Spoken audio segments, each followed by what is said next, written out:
오늘 여러분 이렇게 만나게 돼서 반갑습니다. 여러분들이 우리 교단뿐만 아니라 오늘날 한국 교회의 본질의 회복과 또 개혁을 위해서 우리 담임 목사님 또 성도 모두가 한 마음이 돼서 열심히 기도하고 노력하고 계신 것을 우리 장로의 신학대학교 교수들과 또 학생들이 늘 기억하고 기도하고 같이 응원하고 있습니다. 오늘 여러분에게 와서 하나님 말씀을 전하면서 또 우리 한국교회, 우리 교단이 예수님께서 기뻐하시는 교회가 될 수 있도록 같은 마음을 가지고 응원도 하면서 또 함께 하나님의 말씀을 나누려고 합니다. 평소에 우리 교우들은 그냥 자기가 다니는 교회, 그게 이제 교회 전부라고 생각을 하기 때문에 그 교회만 생각하면서 신앙생활하는 경우가 되게 대부분인 것 같아요. 한국교회 전체를 생각하는 것보다 내가 다니는 교회, 또 세계에 있는 모든 교회를 생각하는 것보다 그냥 내가 매주 다니는 교회, 그것만 생각하는 경우가 많은데, 이번에 전체적으로 우리 교단이 어려움도 겪고 이런 과정에서 오히려 교회가 회복될 수 있는 계기가 되기를 바라면서 여러분들 마음속에는 예수 그리스도의 교회가 도대체 무엇이냐, 그거에 대해서 깊은 관심을 가질 수 있는 계기가 됐고, 또 우리 교회가 어떤 방향으로 나가는 것이 성경이 우리에게 말씀하고 있는 교회인가, 그것을 위해서 기도도 하고 또 함께 깊이 생각하고 말씀도 보는 계기가 됐을 거라고 생각이 됩니다. 그리고 우리가 교회를 위해서 기도한다라고 말할 때 보통 내가 내 앞에 있는 교회를 위해서 기도한다고 생각할 때가 많지만, 사실은 성경은 교회가 누구냐 이렇게 물어보면 우리가 교회라 그렇게 말합니다. 하나님의 백성과 공동체가 바로 교회가 되는 거죠. 그래서 저는 요새 이 교회를 성도 교회라고 그렇게 부릅니다. 성도 자체가 교회죠. 내가 교회, 여러분이 교회, 우리 모두가 바로 교회입니다. 그러니까 내가 다니는 교회가 있긴 있지만 사실은 성경에서 보면은 우리 모두가 다 교회이기 때문에 성경이 우리에게 교회에 대해서 주시는 약속의 말씀은 곧 누구를 향한 말씀이냐 하면 바로 우리 자신을 향한 말씀입니다. 우리를 향한 약속이고 우리를 향한 축복이고 우리를 향한 이제 순종해야 될 말씀이기도 하는 거죠. 그런 점에서 저는 오늘 이 말씀을 통해서 오늘 예배 드리는 또 이 교회에 속해 있는 모든 성도들이 어떻게 그리스도의 온전한 교회가 되어야 할 것인가, 그런 말씀을 같이 이제 나누려고 합니다. 그래서 제가 처음 교회에 가서 설교할 때는 늘 설교 제목이 세계를 품는 교회, 그런 제목으로 이제 전했는데, 오늘은 나는 거룩한 공교회를 믿습니다, 이 제목을 가지고 오늘 본문 말씀을 함께 나누려고 합니다. 이 본문의 제목은 많이 익숙한 내용이죠.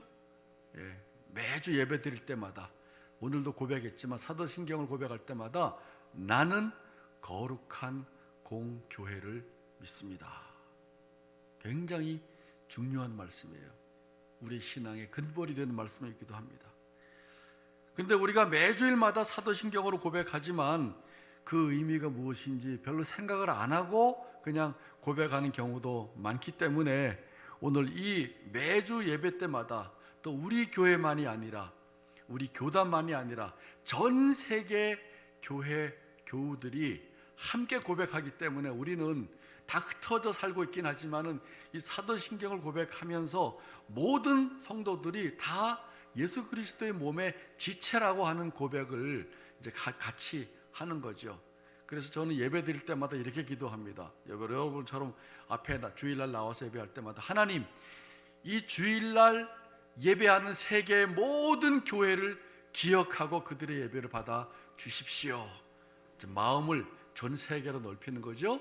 두 번째, 하나님, 이 시간 함께 하나님 앞에 예배드리는 이 땅의 모든 한국 땅의 교회의 예배를 받아 주십시오.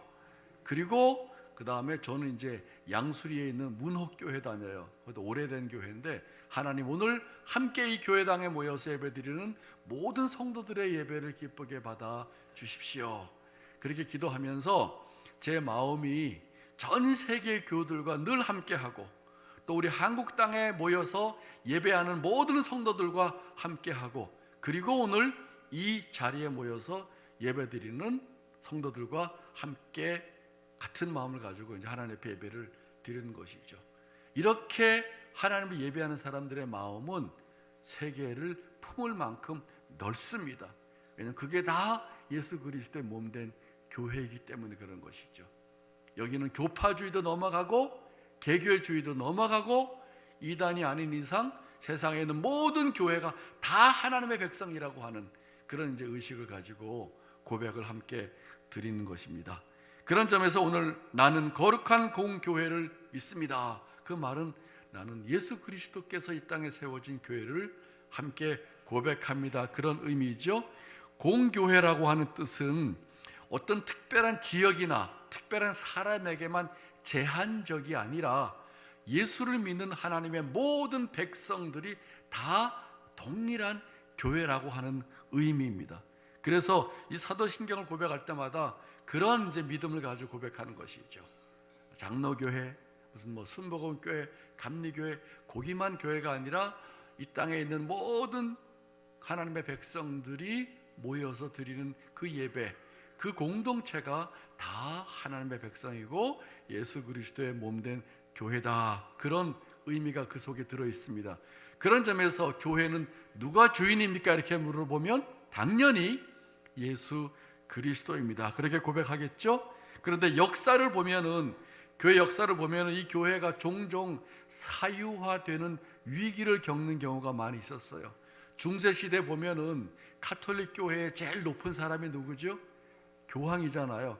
종종 교황의 소유처럼 여기는 때가 있었고, 또 우리하고 다르게 유럽은 국가교회다 보니까 국가의 수장인 황제에게, 로마 제국 시절에는 로마 황제가 교회의 주인처럼 여기는 적이 있었습니다. 그러다 보니 사람이 교회 주인이 되면 교황의 뜻대로 혹은 황제의 뜻대로 교회를 좌지우지 움직이는 그런 경우가 있었던 거죠. 그렇게 흔들리는 경우 속에서도 교회는 꿋꿋하게 예수 그리스도의 교회로 우리에게까지 전달됐습니다.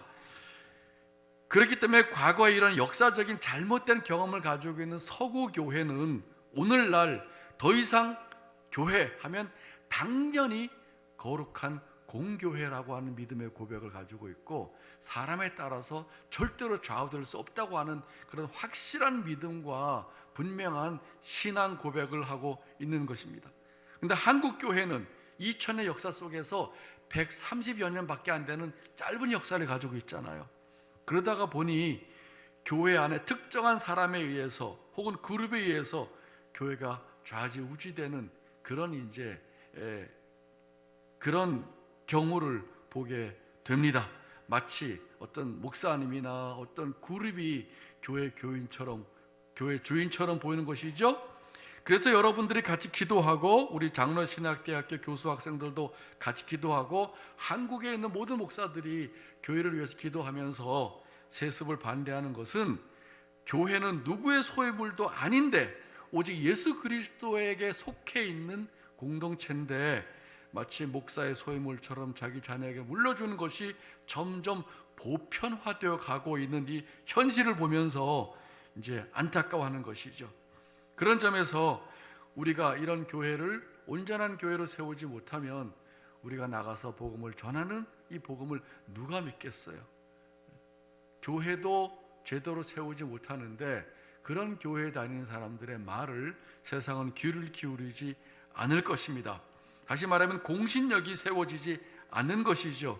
그렇기 때문에 아무리 선교활동을 많이 하거나 구정활동 많이 한다고 하더라도 그 교회가 사람에 의해서 좌지우지하게 되는 것을 세상이 보면 교회는 공신력이 떨어지고 이 땅에 교회를 세우신 선교적인 목적, 하나님의 사랑과 하나님의 정의와 하나님의 공의를 세상에 증거하고 실천해야 되는데 세상 사람들이 우리의 말을 믿지 않게 될 것입니다. 그러니까 선교와 교회의 갱신은 늘 붙어 있습니다. 교회가 새롭게 되어야 그런 교회를 통해서 복음의 능력이 세상에 나타나게 되는 것이죠. 단순히 활동만 많이 한다고 저절로 선교가 되는 게 아닙니다. 큰 교회가 활동을 많이 한다고 그게 하나님의 나라를 이루는 것이 아니죠. 교회가 새로워지는 것과 온전해지는 것과 또 그 복음을 세상에 증거하는 것은 늘 같이 붙어 있다는 사실을 우리가 이번 사건들을 통해서 기억해야 될 것입니다. 그런 점에서 교회는 사람의 영광을 받는 것이 아니라 온전한 주인이신 예수 그리스도 그리고 하나님께서 영광을 받으시는 교회가 되고, 그런 교회가 우리 교회뿐만 아니라 우리 모든 교단의 교회가 되고 또 세계에 존재하는 모든 형제 자매 교회들이 다 그런 교회가 되어야 되겠습니다 라는 마음을 가지고 고백하는 것이, 다 같이 한번 제목을 따라해 봅시다. 나는 거룩한 공교회를 믿습니다. 예, 그 고백 속에 들어 있는 것이죠. 세상이 다 다르고 인종도 다르고 문화도 다르고 전통도 너무너무 다른데 그래도 우리가 통일돼서 하나를 가지고 있다는 것은 얼마나 복된 일인지 모릅니다. 다 하나님 백성이라고 하는 그런 고백을 하는 것이죠. 나는 오늘 여러분과 함께 거룩한 공교회를 믿습니다. 예배 때마다 고백하는 이 고백에 담겨 있는 의미를 한 3가지 정도로 나눠서 이제 말씀을 나누려고 하는데, 이 교회를 생각할 때는 교회와 예수 그리스도의 관계에서 먼저 살펴볼 필요가 있습니다. 그리스도와 교회는 무슨 관계인가? 두 번째, 이 땅에 존재하는 많은 교회가 있죠. 그 교회들은 서로 이 교회와 저 교회들이 어떻게 관계를 가져야 할 것인가? 두 번째, 세 번째는 이 교회는 교회가 속해 있는 지역사회와 세상과 어떤 관계를 가져야 될 것인가? 그래서 성경이 우리에게 말씀하고 있는 온전한 교회, 참된 교회, 거룩한 공교회라고 하는 것은 예수 그리스도와의 관계, 다른 교회들과의 관계, 그리고 교회가 속해 있는 세상과의 관계가 어떻게 이루어져야 될 것인가, 그런 주제에 대해서 같이 오늘 본문을 가지고 말씀을 나누려고 합니다. 첫째, 교회는 예수 그리스도에게 속해 있습니다. 왜 그럴까요?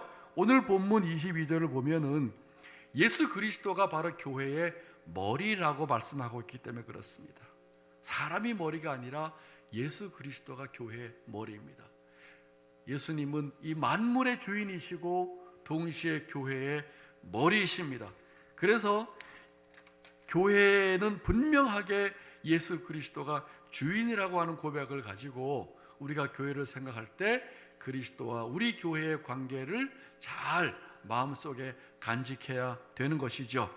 종종 이 사실이 어긋나서 아까 말씀드린 것처럼 교회 소속이 이 교단에 속해 있는 총회장님이 주인인가, 목사가 주인인가, 장로님이 주인인가, 아니면 성도가 주인인가, 이렇게 헷갈릴 적이 많이 있어요. 역사 속에서 계속 그렇게 사람이 주인인 것처럼 일어나는 현상이 있습니다. 그러나 그럴 때마다 우리는 성경에서 말씀하고 있는 교회의 머리는 누구입니까? 예수 그리스도입니다. 그런 고백을 분명하게 해야 되는 것이죠. 저는 이제 독일에서 공부했었는데 1930년대 독일은 독재자 히틀러가 국가의 원수가 돼서 독일 전체를 통치하는 적이 있었습니다. 근데 독일만 통치하는 게 아니라 독일에 있는 독일 교회까지 히틀러의 통치 속으로 들어가게 됐습니다. 왜냐하면 독일이 국가교회다 보니 국가가 이 독재자 히틀러의 통치에 들어가면서 독일 교회도 같이 들어갔어요. 대부분 목회자들과 신학자들이 그걸 그냥 그대로 묵인하거나 따라간 적이 있었습니다. 근데 거기에서 칼 바르타라고 하는 신학자와 또 보네퍼라고 하는 신학자와 이런 이제 니물러라고 하는 목회자들, 소수들이 모여서 고백교회를 만들면서 우리는 히틀러를 쫓아갈 수가 없다, 교회 주인은 오직 예수 그리스도다, 이런 신앙을 고백하는 선언문을 작성해서 낭독했는데 온 세계에다가 외쳤는데 그 제목이 바르멘 선언이에요. 바르멘 선언. 그 선언에 보면은 1장에 이렇게 고백합니다. 요한복음 14장 6절을 인정하면서 나는 길이요 진리요 생명이니 나로 말미암지 않고는 아버지께로 올 자가 없느니라. 이렇게 딱 쓴 다음에 우리의 삶의 주인은 히틀러가 아니다. 오직 예수 그리스도이심을 분명하게 선언한다. 그렇게 6장 중에서 첫 번째 시작하는 1장을 분명하게 고백하는 것이죠. 교회 주인은 히틀러가 아니라는 것입니다. 국가도 아니고, 오늘날 이 바알멘 선언한 1장에서 이제 선언한 그 내용이 오늘날 우리 한국 교회도 필요한데, 누가 교회 주인인가? 교단의 대표인 총회장도 아니고 목사님이나 장로님이나 당회 성도가 아니라 오직 머리이신 예수 그리스도입니다. 그 의미가 나는 거룩한 공교회를 믿습니다. 이 고백 속에 들어 있는 것입니다. 여러분, 고백할 때마다 이 의미를 가지고 같이 고백할 수 있기를 바랍니다. 두 번째, 나는 거룩한 공교회를 믿습니다라는 의미는 보편적인 교회라는 의미입니다. 특정한 지역에만 속해 있는 교회가 아니라 이 온 세상에 예수를 믿는 하나님의 백성들 있는 그 모든 교회가 다 거룩한 공교회라고 믿는 것이죠. 어떤 때는 장로교회가 더 좋아 보이는데요, 그런 생각이 들 때도 있죠. 다른 교파보다. 그러나 모든 교파들이 다 예수 그리스도에게 속해 있는 거룩한 보편적인 교회라고 하는 의미입니다. 그런 점에서 우리들은 이 땅에 교파들이 많이 있어요. 특별히 한국 교회는 굉장히 교파가 나눠져 있어요. 한 몇 개쯤 되는 교파일 것 같아요. 300개가 넘어요. 그리고 벌써 20년 전에 예수교 장로회라는 이름으로 120개 교파가 있어요. 그러니까 다른 나라에도 교파가 있긴 있지만은 한국이 가장 교파가 많이 갈라져 있는 교파주의 특색이 강한 교회라고 볼 수 있습니다. 이 세상 사람들도 다 알아요. 한국교회 교파가 많은 거를. 그래가지고 이단도 예수교 장로회를 쓰다 보니 할 수 없이 우리가 교회 앞에 무슨 표식을 해놨죠? 우리 한반도에다가 십자가 있는 표시를 해놨잖아요. 그죠? 제가 20몇 년 전에 이제 조그만 교회를 할 때 그 덕을 한번 봤어요. 예수 안 믿는 이제 젊은 부부가 있었는데 그 시어머니가 교회를 다니라고 말하면서 어느 교회를 들어가냐 하면은 그 교회에다가 한반도에 십자가 있는 교회, 그 표시가 있는 교회를 다니라고 그렇게 얘기를 했는데, 그때 집에서 쭉 올라오다가 몇 개 교회가 있는데 다 지나쳐가지고 아주 우리 교회가 작은 교회였는데 우리 교회에 오셨어요. 창문에다가 그 표시를 해놨거든 제가. 그래서 그 부부가 가정에 우리 교회를 다닌 적이 있습니다. 너무 교파가 많다 보니 헷갈려. 어느 교회 교파가 이제 온전한 교회인가? 물론 잘못된 이제 교리를 믿는 교파들도 있어서 우리가 교회를 잘 분별하는 게 좋은데, 어쨌든 이 땅에 많은 교회들이 있습니다. 그 교회들이 다 예수 그리스도의 몸된 교회에 속해 있는 지체라고 하는 것이죠. 교회와 교회 사이가 성장하다 보면은 경쟁 관계에 들어가기도 하는데, 성경은 우리에게 몸을 구성하는 지체들은 서로 어떻게 되느냐, 건강한 몸을 잘 이루어야 되는 것처럼 서로 연합하고 협력하는 관계를 가져야 된다. 그렇게 우리에게 말씀하고 있습니다. 특히 에베소서 4장에 또 고린도전서 12장에 몸에 다양한 지체가 있는 것처럼 교회들도 다양하지만, 그러나 그 교회들이 서로 협력하고 연합해서 그리스도의 온전한 몸을 이루어야 된다는 것이다. 그렇게 우리에게 말씀해 주고 계셔요. 이렇게 교회와 연합과 협력을 추구해 나가는 운동을 우리는 에큐메니칼 운동이라 그렇게 말합니다. 우리가 속해 있는 대한예수교 장로회 통합 측은 복음적이면서 에큐메니칼한 이런 교회예요. 그래서 목사님이랑 조금 말씀을 나누는데, 이런 두 가지 요소가 같이 있는 교회를 찾아보기가 힘듭니다. 복음적인데 너무 보수적이어서 자기네 교회만 절대적으로 하는 경향이 있는 교회들도 있고, 그런데 우리는 복음적이면서 성경에서 우리에게 말씀하고 있는 복음을 믿고 그 복음대로 따라가려고 하는 교회이면서, 동시에 이 땅에 존재하는 모든 교회들이 다 예수 그리스도의 몸의 지체이기 때문에 연합하고 협력하는 그런 관계를 가져야 된다, 그런 말이죠. 자, 그런 점에서 볼 때 7, 80년대 한창 교회가 성장할 때는 내 교회가 성장하는 개교회 중심의 성장 운동을 추구해 나오다 보니 교회와 교회 사이에 경쟁하는 관계가 형성이 되기도 했어요. 교파와 교파 간에. 그걸 믿지 않는 사람들도 눈살을 찌푸려요. 왜 이렇게 교회들끼리 서로 경쟁하냐? 그런데 우리가 이 거룩한 공교회가 보편적인 교회고 세상에 있는 모든 교회들과 함께 연합하고 협력교회라고 하는 사실을 믿는다고 한다면 우리는 이제 교회를 넘어서서 지역 전체의 복음화를 위해서 기도하고 협력관계를 가져야 됩니다. 부활주일날 연합예배를 드리죠. 1년에 한 번만 드리는 게 아니라 평소에도 우리 교회만 아니라 이 교회가 속해 있는 지역사회가 어떻게 하나님의 나라로 이렇게 회복되어 갈 것인가. 제가 교회를 많이 연구하고 있는데 농촌에 있는 어느 작은 교회는 이런 표현을 가지고 있더라고요. 지역사회를 하나님의 나라로, 교회 재직을 지역사회 리더로. 되게 멋진 표현이죠. 교회를 넘어서서, 건물을 넘어서서 우리가 속해 있는 이 세상, 지역사회, 세상 전체가 어떻게 복음화를 이룰 것인가 보다 큰 기도 제목을 가지고 하나님을 믿어야 된다, 그 말이죠. 아까 제가 서두에 말씀드린 것처럼 여러분도 주일날 교회 오셔서 제일 먼저 기도할 기도 제목은 하나님, 이 세상에 예수 그리스도의 이름으로 세워진 모든 교회가 드리는 예배를 받아 주십시오. 그렇게 기도를 드려야 되죠. 두 번째, 하나님, 한국 땅에 시차가 있으니까 이제 같은 시간에 한국 땅에 드리는 모든 교회 예배를 받아 주십시오. 그리고 하나님, 우리가 드리는 예배를 받아 주십시오. 그렇게 할 때 우리의 마음이 점점 넓어져요. 모든 세상에 있는 교회가 다 예수 그리스도의 몸된 교회라고 여기는 것이죠. 여러분, 선교한다고 저절로 마음이 넓어지지 않습니다. 선교도 교파주의 선교하고 개교회주의 선교하고 경쟁적으로 선교하는 경우도 많아요. 그러니까 땅 끝까지 이르러서 복음은 전하지만 세계를 품지 못하는 그런 교회들도 종종 있는 걸 제가 봅니다. 진정한 의미의 선교는 이 세계에 있는 모든 교회들을 품고 연합하고 협력해서 같이 이 땅이 하나님의 나라로 회복되어 가는, 그것을 꿈꾸면서 기도하는 것이 우리의 성도와 교회의 의무다라고 생각하면 우리의 마음을 넓혀야 되겠죠. 그것이 바로 거룩한 공교회를 믿습니다, 그 말입니다. 한국교회는 이제 그런 점에서 연합과 협력을 해나가고 지역에 속해 있는 지역의 교회의 위치를 회복해야 되는 것이죠.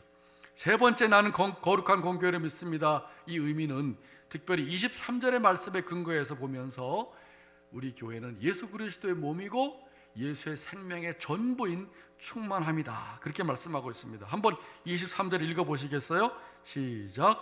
교회는 그의 몸이니 만물 안에서 만물을 충만하게 하시는 이의 충만함입니다.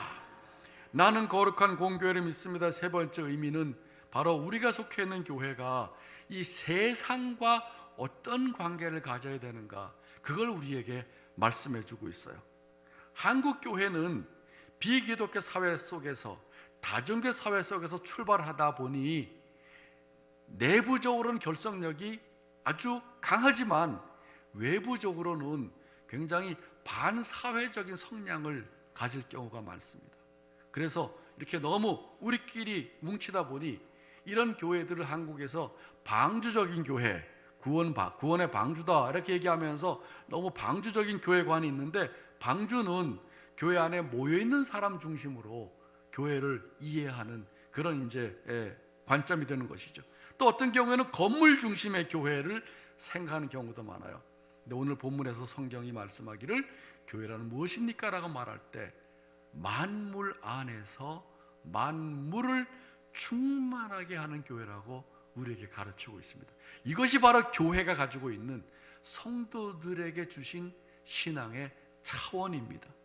결코 교회와 그리스도인은 좁은 사람들이 아닙니다.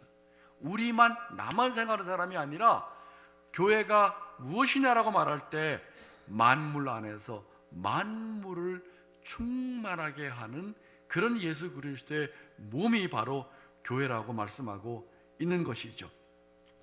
우리가 교회의 몸이라고, 그리스도의 몸이라고 말할 때 복음서에서 예수님이 어떤 모습으로 살아가셨는가를 잘 가르쳐주고 있습니다. 바로 그것을 우리가 이 땅에 사는 동안에 그의 몸으로 실천하는 것입니다. 그걸 압축해서 보면은 모였을 때는 하나님 앞에 예배드리고 하나님의 말씀을 부지런히 공부하고 성도의 교제가 있고요. 그 다음에 세상을 향해서는 세 가지를 압축할 수 있는데, 하나는 케리그마, 복음을 전하는 것과, 두 번째 디아코니아, 섬기고 봉사하는 일과, 세 번째 코이노니아, 사귐을 갖는 것입니다. 이것이 바로 교회가 모여서 예배드리고 말씀을 나누고 성도의 교제를 하면서 든든한 교회의 내부적인 차원을 세울 뿐만 아니라, 흩어져서 세상 속에서 살아가는 동안에 또 교회가 속해 있는 지역사를 향해서 우리가 할 수 있는 일이 예수 그리스도의 삶을 통해서 배우는 일인데, 그건 하나님의 나라의 복음을 증거하고 복음을 실천해서 섬기고, 그리고 사람들과 교제를 나누는 것이죠.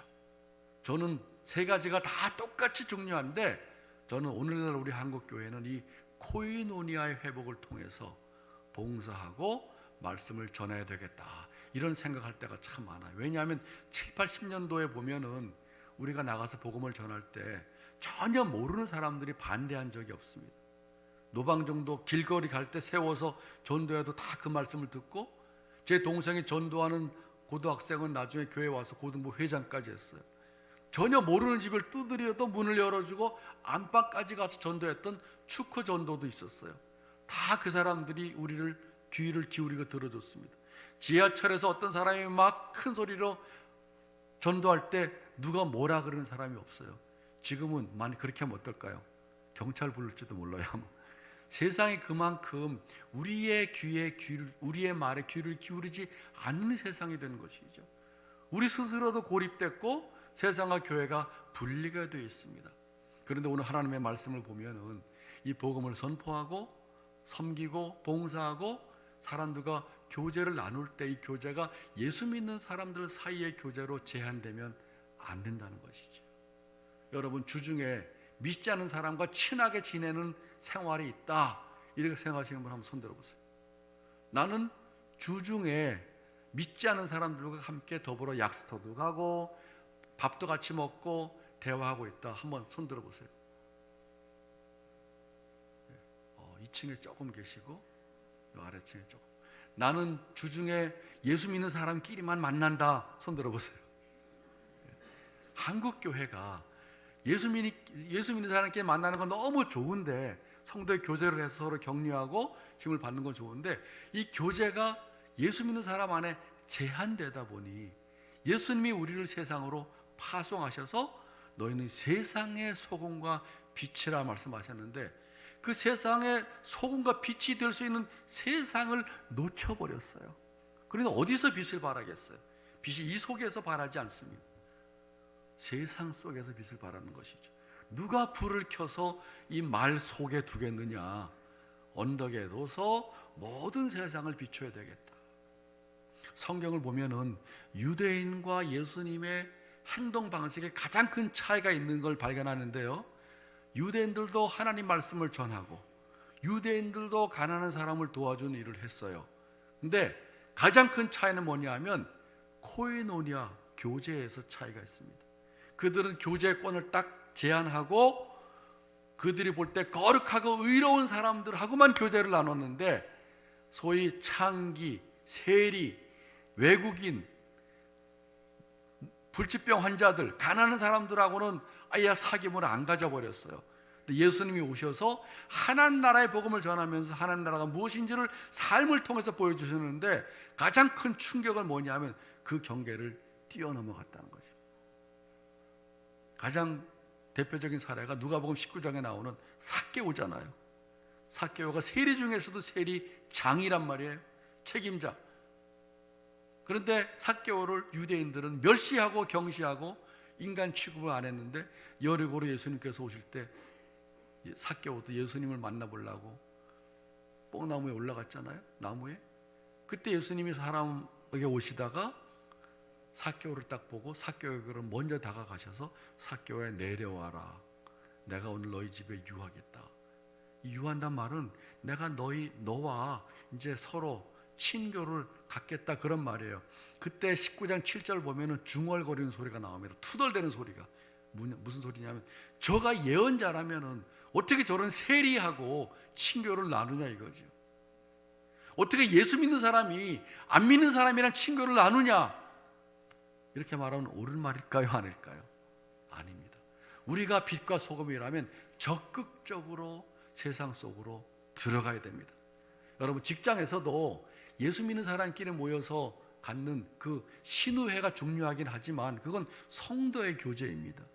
예수 안 믿는 직장인들과 활발하게 밥도 먹고 커피도 마시고 대화하셔야 돼요. 여러분들, 안 믿는 사람하고 약수터도 가야 됩니다. 여기 약수터가 있는지 모르겠지만 같이 대화를 나눠야 됩니다. 제가 옛날에 그 조그만 교회 할 때 열심히 기도하시는 권사님이 계셔서, 권사님, 앞으로 아파트에서 같이 사는 믿지 않는 분이랑 같이 약수터도 가세요? 그랬더니 정말 그래도 돼요? 이렇게 질문하더라고. 너무 우리가 교회 안으로 묶어버렸어요. 그리고 언제 관심이 있냐면은 전도할 때만 관심이 있어요. 안 믿는 사람이 우리에게 마음을 열어주지 않습니다. 평소에 닫아놨다가 특별한 행사 때만 문을 열어놓기 때문에 그런 것이죠. 어느 목사님이 이렇게 말씀하셨어요. 한국의 지역교회는 지역사회 전도는 하지만 지역사회에 관심은 없다. 잘 이해가 되죠? 너무 우리끼리만 모여 지내다가 전도할 때만 나간다는 거예요. 그러니 안 믿는 사람들은 평소에 우리의 교제 대상이라고 생각을 안 하고 전도 대상으로만 여기기 때문에 그걸 누가 기쁜 마음으로 받아주겠어요? 우리가 문을 열어야 됩니다. 다시 말하면 지역의 교회를 회복해야 돼요. 그게 바로 오늘 본문에서 그리스도의 몸된 교회란 만물 안에서, 이걸 바꿔 말하면 세상 안에서 세상을 충만하게 하는 예수의 충만함, 그것이 바로 교회라는 것이죠. 그러니까 우리는 예수의 생명의 전부를 다 받은 공동체인데 이 예수의 생명의 충만함이 이루어지는 현장이 어디냐? 교회 안이 아니라 교회를 포함한 이 세상 속이라는 것이에요. 이걸 우리가 오랫동안 성장하는 동안에 놓쳐버렸어요. 스스로 우리가 섬처럼 만들어버렸습니다. 고립돼 버렸습니다. 세상에 우리를 인정할 때는 문제처럼 여기지 않았지만 오늘날 세상의 교회에 귀를 기울이지 않을 때조차 스스로 우리가 우리 사이 안으로 고립시켜 버리게 됐습니다. 그런데 예수님은 우리에게 뭐라고 말씀하셨냐 하면 아버지가 나를 세상에 보내신 것 같이 나도 그들을 세상에 보내었습니다. 요한복음 17장 18절에 그렇게 말씀하고 계세요. 세상은 무서운 곳이 아니라 오히려 우리를 통해서 하나님 나라와 영광이 드러내야 될 현장이라는 사실을 여러분들이 기억하셔야 돼요. 그러니까 어떻게? 사랑의 섬김과 봉사를 통해서 변화되어진 그리스도인의 인격과 삶을 통해서, 그리고 그것이 뒷받침된 성도들의 말씀을 통해서 세상이 예수 그리스도를 만나게 되는 것이죠. 어떻게 세상이 하나님을 만납니까? 눈에 안 보이는데, 안 보이는데 못 만나요. 만날 수 있는 길은 보이지 않는 하나님을 우리는 믿고 고백하고 날마다 더불어 살아가는 예수 그리스도인들을 통해서, 교회를 통해서 만나게 되는 것이죠. 그렇기 때문에 여러분들 직장 생활에서도 누구보다 열심히 헌신적으로 봉사해야 됩니다. 그것이 바로 여러분을 파송한 선교 현장이기 때문에 그렇습니다. 한동안 우리는 선교 현장을 선교사들에게만 얘기했어요. 그래서 무슨 타문화권과 다른 나라가만 선교 현장으로 생각했는데, 선교사들에겐 그렇지만 모든 성도들에게는 매일매일 살아가는 교회 바깥의 삶의 현장이, 이웃과 더불어 살아가는 관계가, 직장과 가정이 다 여러분들을 보내신 하나님의 선교 현장이라는 사실을 믿으시기 바랍니다. 너무 귀한 현장인데 그걸 놓쳐버리면 이 땅에 사는 의미가 반감이 돼버려요. 우리는 교회에 모이기만 위해서 모이는 게 아니라 모여서 우리가 예수 그리스도와 무슨 관계인가를 재확인한 다음에 교회 문을 열고 나갈 때 용감하게 소명의식을 가지고 나가는 것이죠. 그래서 한 주간 동안 월요일부터 토요일까지 이 세상의 사람들과 만날 때 소극적이고 수동적으로 사는 게 아니라 오히려 더 적극적으로 하나님께서 우리보다 앞서가셔서 일하시고 나와 함께 나를 통해서 어떻게 이 땅에 예수 그리스도의 충만함을 경험하게 하고 드러내시는지를 우리는 코이노니아를 통해서, 디아코니아를 통해서, 그리고 케리그마를 통해서 적극적으로 실천해 내는 것입니다. 예수 믿는 사람은 안 믿는 사람들에게도 매력적인 사람으로 보여야 돼요. 맨날 음침한 사람들이 아닙니다. 우리가 맨날 천당만 바라보고 살아가는 사람들이 아닙니다. 천국의 확신을 가지고 있으면 그걸 살아내야 되는 것이죠. 너 이렇게 오늘날처럼 힘들고 어려운 상황 가운데 그렇게 살아가는 이유가 뭔가? 이걸 믿지 않은 사람들이 우리에게서 물어볼 수 있는 삶을 살아야 되는 것이죠. 그것이 바로 교회에 주신 약속이자 여러분들에게 주신 약속입니다. 여러분이 속해 있는 이 지역이 이 교회가 있음으로 인해서 행복한 세상이 될 수 있기를 바랍니다. 여러분이 다니는 직장이 여러분으로 인해서 발전될 뿐만 아니라 직장의 분위기가 달라질 수 있기를 바랍니다. 여러분이 속해 있는 아버지와 아들, 딸, 아내, 남편 그 위치가 여러분 때문에 여러분의 가정이 정말 행복한 하나님 나라가 될 수 있기를 바랍니다. 그것이 바로 나는 거룩한 공교회를 믿습니다. 그 말씀 속에 들어있는 의미예요. 그 세상은 우리가 버리고 떠나오는 장소가 아니라 오히려 예수 그리스도와의 관계, 성도와의 친교를 통해서 내가 누구인가를 확인한 다음에 적극적으로 소명의 삶을 살아가는 현장이 그게 바로 세상이구나. 그리고 한 주간 동안 열심히 살다가 돌아와서 보니 예수님의 능력을 드러내는 때도 있었고 그렇게 살지 못하는 때도 있었기 때문에 감사 기도도 하고 회개 기도도 교회에서 드리는 것이죠. 그리고 다시 용기를 내서 또 세상으로, 소명의 현장으로, 가정과 직장과 이웃의 관계 속으로 들어가는 것이죠. 거기서 살아가는 삶의 현장 속에 여러분들이 그리스도의 빛과 소금의 영향력이 나타나는 것입니다. 이런 영향력이 있는 교회, 영향력 있는 그리스도인의 삶이 되기를 바랍니다. 아까 제가 말씀드린 그 교회는 농촌에 있는 작은 교회인데 지역을 하나님의 나라로, 교회 재직을 지역사회 리더로 그 표현을 가지고 지역사회 속에 들어가서 더불어 살아가는 그리스도인의 삶을 살아가다 보니 지역 전체가, 안 믿는 사람들과 더불어 살아가는 지역 전체가 정말 그 고백대로 하나님의 나라로 변해가고 있는 모습을 확인하게 됐습니다.